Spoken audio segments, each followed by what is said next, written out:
जय श्री राम। आप सबको रामनवमी की ढेर सारी शुभकामनाएं और बधाई। इस बार की रामनवमी हम सब के लिए बेहद महत्वपूर्ण है और सबसे ज्यादा खास है वो इसलिए क्योंकि ये पहली ऐसी रामनवमी है जब रामलला अयोध्या में अपने भव्य मंदिर में विराजमान है। तो इसलिए आप सबको रामनवमी की एक बार फिर से ढेर सारी शुभकामनाएं। तो शुरू करते हैं आज का वीडियो। वो क्या कहते हैं, सैया भय कोतवाल तो डर काहे का।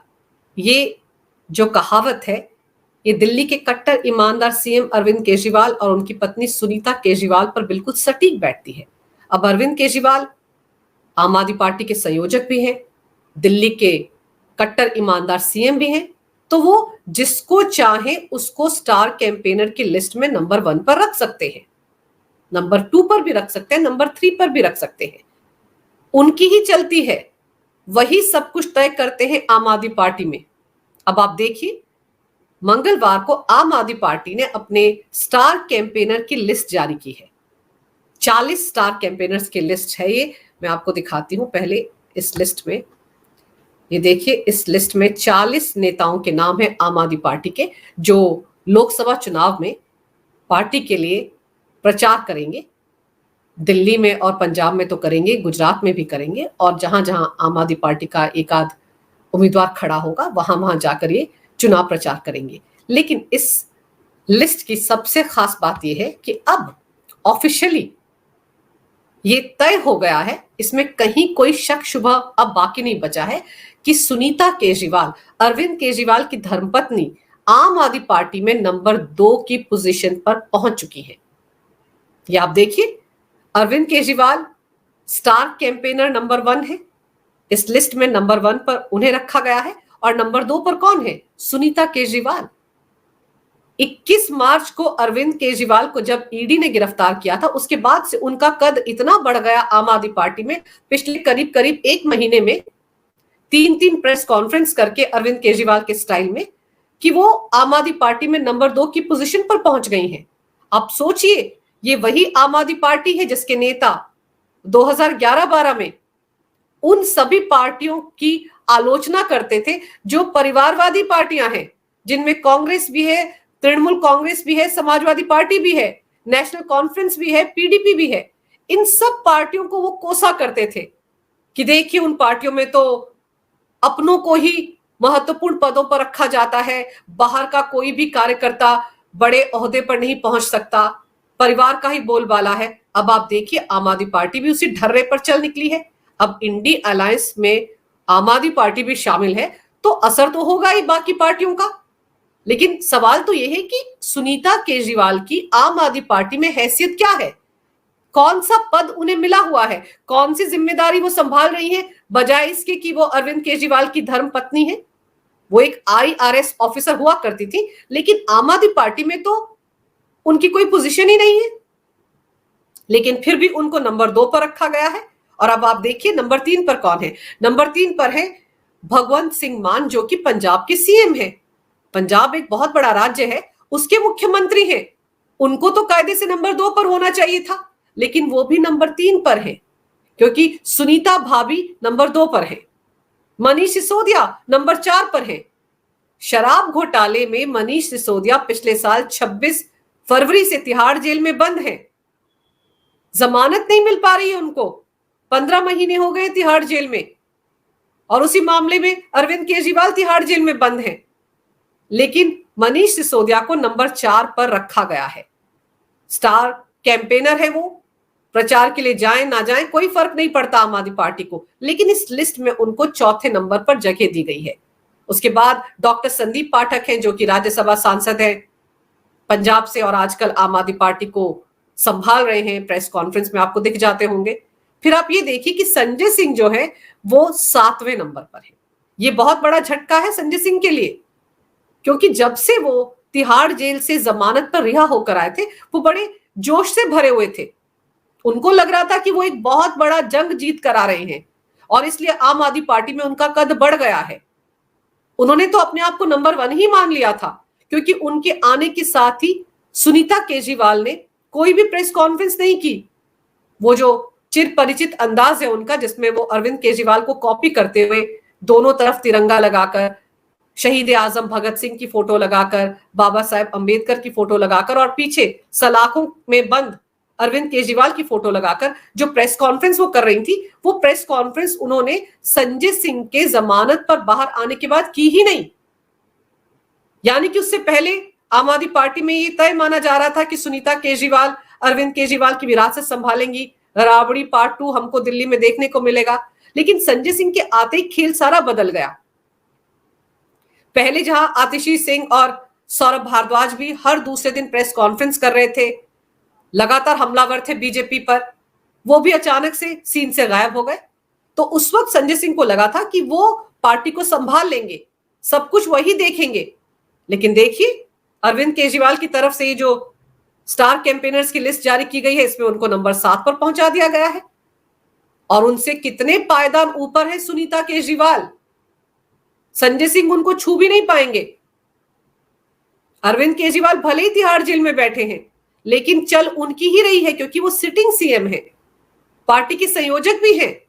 और इसीलिए अरविंद केजरीवाल ने संजय सिंह को जोरदार झटका दे दिया है कि तुम 7वें नंबर पर ही रहो, तुम मेरे बाद पार्टी में नंबर 2 की पोजीशन पर नहीं आ सकते। वहां पर सिर्फ उनकी धर्मपत्नी सुनीता केजरीवाल ही आ सकती हैं।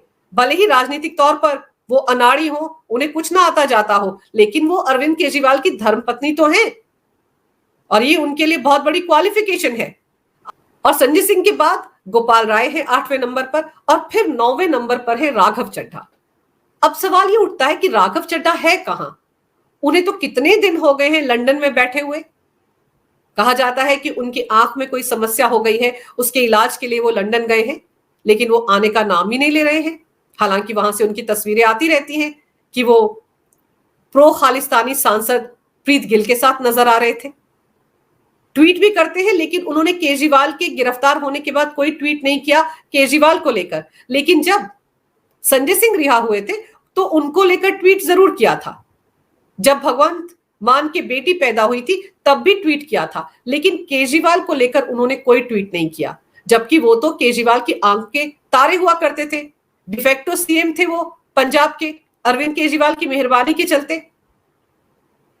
और अरविंद केजरीवाल की गिरफ्तारी के साथ उन्हें तो दौड़े दौड़े लंदन से भारत आना चाहिए था, लेकिन वो नहीं आए और आज तक नहीं आए। कब आएंगे किसी को नहीं पता। उनकी पत्नी परिणीति चोपड़ा भारत लौट आई हैं अपनी फिल्म के सिलसिले में, लेकिन राघव चड्ढा अभी तक वापस नहीं आए हैं। कब वापस आएंगे किसी को कुछ पता नहीं, लेकिन इसके बावजूद उनको नंबर 9 पर रखा गया है स्टार कैंपेनर की लिस्ट में। और फिर नंबर 10 पर जो नाम है उसे सुनकर आप चौंक जाएंगे, सत्येंद्र जैन नंबर 10 पर है। सत्येंद्र जैन जो मनी लॉन्ड्रिंग के आरोप में तिहाड़ जेल में बंद है। अभी हाल फिलहाल में आपको याद होगा, करीब करीब 3 हफ्ते पहले उनको सुप्रीम कोर्ट से फटकार पड़ी थी। तुरंत उनसे कहा गया था कि वो सरेंडर करें और तिहाड़ जेल जाएं, क्योंकि वो मेडिकल ग्राउंड्स पर अंतरिम जमानत पर बाहर थे। और जब जब उन्हें अपनी जमानत एक्सटेंड करवानी होती थी तो वो बीमार पड़ जाते थे, अस्पताल में भर्ती हो जाते थे, बेहोश हो जाते थे। इसकी शिकायत लेकर ईडी की टीम सुप्रीम कोर्ट गई थी। तब सुप्रीम कोर्ट ने सीधे सीधे कहा था सत्येंद्र जैन से कि उनकी जमानत खारिज की जाती है और वो तुरंत सरेंडर करें, और वो फिर से तिहाड़ जेल पहुंच गए। वो भी बाहर आएंगे या नहीं, इस पर बहुत बड़ा सवाल है। लेकिन फिर भी मनीष सिसोदिया की तरह सत्येंद्र जैन को भी स्टार कैंपेनर की लिस्ट में डाला गया है और आतिशी सिंह उनको 11वें नंबर पर रखा गया है।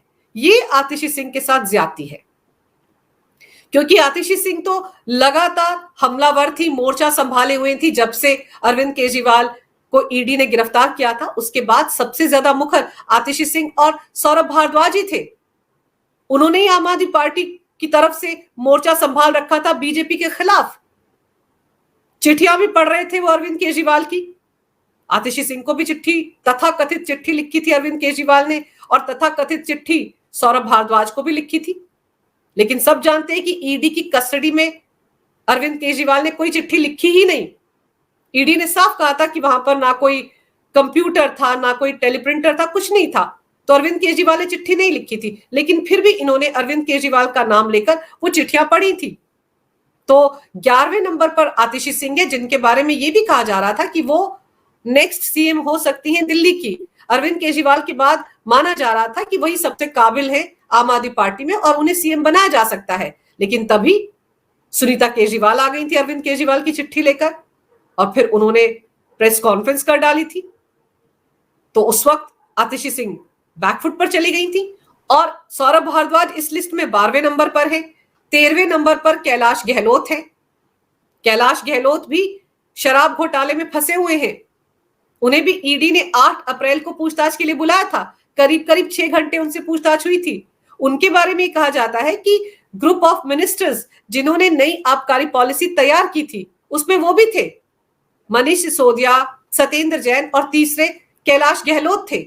और उन पर तो ये भी आरोप है कि जब नई आबकारी पॉलिसी तैयार हो गई थी और जब तक वो ऑफिशियल वेबसाइट पर अपलोड भी नहीं हुई थी उससे पहले उसकी एक कॉपी उन्होंने के कविता तक पहुंचा दी थी।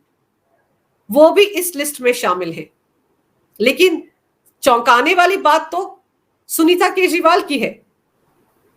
तो ये जो 40 स्टार कैंपेनर है आम आदमी पार्टी के, ये किस अंदाज में, किस टोन में, किस तरीके से विक्टिम कार्ड खेलेंगे, इमोशनल कार्ड खेलेंगे, सिंपैथी कार्ड खेलेंगे, ये सब कुछ तय है। और इसे तय कर दिया था सोमवार को भगवंत मान ने, जो अरविंद केजरीवाल से तिहाड़ जेल में मिलने के लिए गए थे। जब वो बाहर निकले थे तो उन्होंने क्या कहा था? उन्होंने कहा था कि अरविंद केजरीवाल के साथ बहुत बुरा व्यवहार किया जा रहा है तिहाड़ जेल में। उनको तो खूंखार आतंकवादियों को मिलने वाली सुविधाएं भी नहीं मिल पा रही हैं। वो उनसे मिलने के लिए गए थे लेकिन उन्हें उनसे फेस टू फेस नहीं मिलने दिया गया, बल्कि शीशे के आर पार खड़े होकर दोनों ने बात की। और फिर मंगलवार को भगवंत मान गुजरात में चुनाव प्रचार कर रहे थे, मंच पर रोने लगे, कहने लगे कि क्या किया है अरविंद केजरीवाल ने जो उसके साथ इस तरह का व्यवहार हो रहा है। वो सिटिंग सीएम है, अच्छी शिक्षा प्रणाली दी दिल्ली के लोगों को, अच्छे अस्पताल बनवाए, इसकी सजा मिल रही है उनको। ये कोई नहीं कह रहा अपनी जुबान से कि अरविंद केजरीवाल शराब घोटाले में तिहाड़ जेल में बंद है। बस बात होती है शिक्षा प्रणाली की और बात होती है स्वास्थ्य सेवाओं की। यहां पर भी भगवंत मान ने कहा कि उनके साथ आतंकवादियों जैसा व्यवहार हो रहा है। ये बात भगवंत मान ने सोमवार को भी कही थी, मंगलवार को रैली में भी कही और मंगलवार को अरविंद केजरीवाल की तरफ से एक मैसेज आया तिहाड़ जेल से जिसमें उन्होंने कहा कि मेरा नाम अरविंद केजरीवाल है, मैं आतंकवादी नहीं हूं। तो आप सोचिए, अरविंद केजरीवाल के साथ आतंकवादी शब्द को जोड़कर ही आम आदमी पार्टी के स्टार कैंपेनर विक्टिम कार्ड खेलेंगे। ये पूरा का पूरा रुदाली गैंग आने वाले दिनों में इसी टोन में, इसी तर्ज पर जो भगवंत मान ने सेट की है उसी एजेंडे पर आगे चलेंगे। और स्टार कैंपेनर में भी स्टार रहेंगी सुनीता केजरीवाल। उनके पति को बीजेपी ने तिहाड़ जेल में बंद करवा दिया है, इस बात का रोना रोएंगी। तो इमोशनल कार्ड, सिंपैथी कार्ड, सहानुभूति कार्ड, विक्टिम कार्ड सब खेले जाएंगे। सुनीता केजरीवाल को स्टार कैंपेनर्स की लिस्ट में नंबर 2 पर रखने का यही मतलब है कि इसी तरीके से चुनाव प्रचार करेगी आम आदमी पार्टी, इसी मुद्दे को भुनाएगी। कोई इस बारे में बात नहीं करेगा कि अरविंद केजरीवाल को अदालत ने तिहाड़ जेल भेजा है, सुप्रीम कोर्ट से झटका लगा है, दिल्ली हाई कोर्ट से झटका लगा है, राउज एवेन्यू कोर्ट से झटका लगा है। कोई इस बारे में बात नहीं करेगा कि के कविता ने अरविंद केजरीवाल को लेकर ईडी के सामने क्या खुलासे किए हैं। 100 करोड़ रुपया लिया था घूस के तौर पर आम आदमी पार्टी ने, इस बारे में कोई जिक्र नहीं होगा। बात सिर्फ ये होगी कि दिल्ली की सरकार को गिराना चाहती है बीजेपी, मोदी सरकार डर गई है आम आदमी पार्टी से, इसलिए अरविंद केजरीवाल को साजिश के तहत तिहाड़ जेल में बंद करवा दिया है। लेकिन जनता देख रही है, अदालतों में मामले चल रहे हैं, सुप्रीम कोर्ट से राहत नहीं मिली। क्यों नहीं मिली? क्योंकि ईडी और सीबीआई के पास अरविंद केजरीवाल के खिलाफ पुख्ता सबूत है। और फिर इस बीच अरविंद केजरीवाल मंगलवार को फिर राउज एवेन्यू कोर्ट पहुंचे। उन्होंने गुहार लगाई कि उनका जो डॉक्टर, जब उन्हें ईडी ने गिरफ्तार किया था उससे पहले जो उनकी डायबिटीज को मॉनिटर कर रहा था, उसी डॉक्टर की सेवाएं उन्हें तिहाड़ जेल में चाहिए। यानी कि एक तरीके से वो ये कहना चाह रहे थे कि उनकी सेहत के साथ तिहाड़ जेल में खिलवाड़ हो रहा है, हर घंटे उनकी डायबिटीज को मॉनिटर नहीं किया जा रहा है। तो अब देखना होगा इस मामले में अदालत क्या फैसला सुनाती है। तो समझने वाली बात यह है कि आम आदमी पार्टी ने अपना रुदाली गैंग तैयार कर लिया है जो अरविंद केजरीवाल के तिहाड़ जेल में बंद होने के मुद्दे को जमकर भुनाएगा लोकसभा चुनाव प्रचार के दौरान। अगर आपको ये वीडियो अच्छा लगे तो कृपया इसे लाइक करें, शेयर करें। अगर आप पहली बार मेरे चैनल पर आए हैं तो कृपया मेरे चैनल को सब्सक्राइब करना ना भूलें। मेरे चैनल को अपना पूरा समर्थन दें। ये वीडियो देखने के लिए बहुत बहुत धन्यवाद। नमस्कार। भारत माता की जय हो। वंदे मातरम और जय श्री राम।